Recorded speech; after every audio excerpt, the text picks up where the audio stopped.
NBFCs are in focus as they are expected to benefit from a good monsoon and an improvement in rural wages and rural economy. And to add to the positive triggers is the declining bond market rates that will benefit on the cost side. Vellayan Subbiah, the MD of Cholamandalam Investment and Finance Company, joins in. Good morning and thanks so much for joining in. On expectation of a good monsoon, have you seen a pickup in demand already?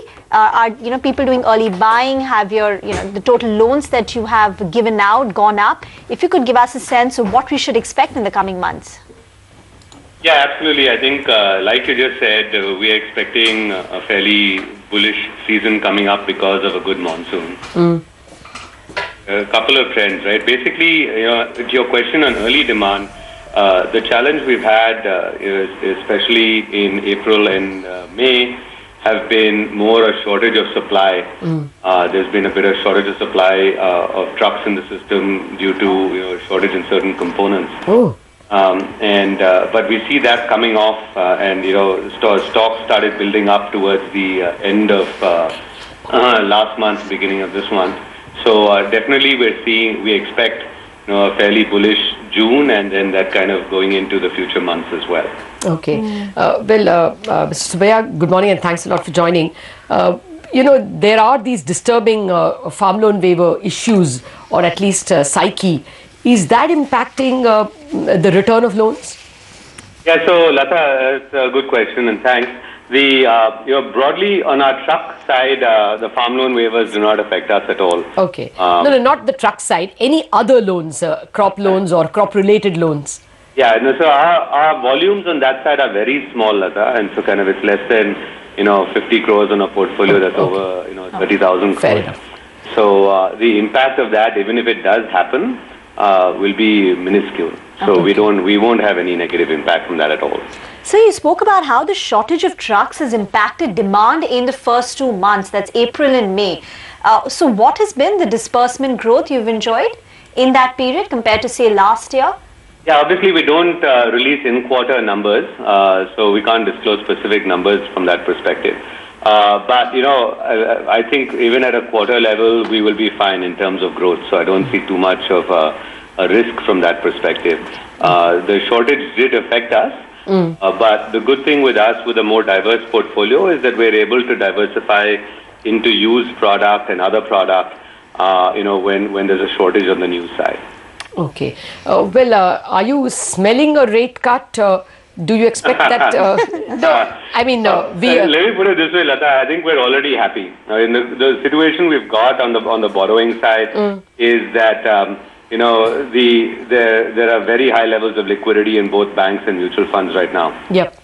And that's really helping NBFCs. Okay. Our borrowing rates are definitely kind of lower than they've been last year. By how much? Yeah, exactly. Go ahead. How much have the costs fallen? Yeah, so I'd say on average for us, we're between 50 and 75 bips lower than we were last year. Okay. And therefore, would margins expand or would you have to pass it on? Our vehicle finance business, which is a fixed book, always benefits from a falling interest rate environment. Because the whole book in itself is fixed and it's only incremental lending where you have to pass on. And we will have to pass on, and we do. But because of the behavior of the whole book and only incremental, lending is getting passed on, falling interest rate environments definitely benefit us overall as a company because vehicles are over 70% of our overall portfolio. And so definitely that side is a huge benefit for us. And then you add to the fact that, credit offtake, continues to be fairly slow across other sectors. NBFCs are definitely the biggest beneficiaries of that. And so we definitely like that situation and how it's going to play out. Definitely over the next, for the rest of the year. Yeah. Your Q4, to come back to business, your Q4 disbursements were excellent. Yes. 19% growth. What might you expect in FY18? Yeah, so overall, I think growth numbers for this year, my sense is that we should be able to get at least 20 to 22% growth. And because like I said, we've got good diversity across sectors now. And so I definitely feel that if we look across all sectors, we should be able to deliver 20% plus. Okay, and a final question on the gross NPAs.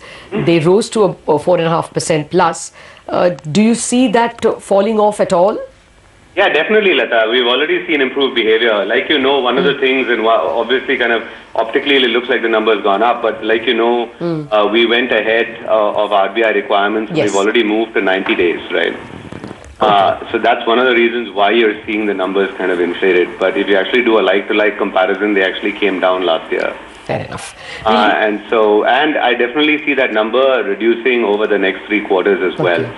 So on all 3 fronts, on disbursement growth, on cost of funds, and on GNPAs, I think is good news this year. So credit cost could be below that 74 basis points that you clocked for the current year, for the last year. Yeah, definitely our credit cost will be lower this year.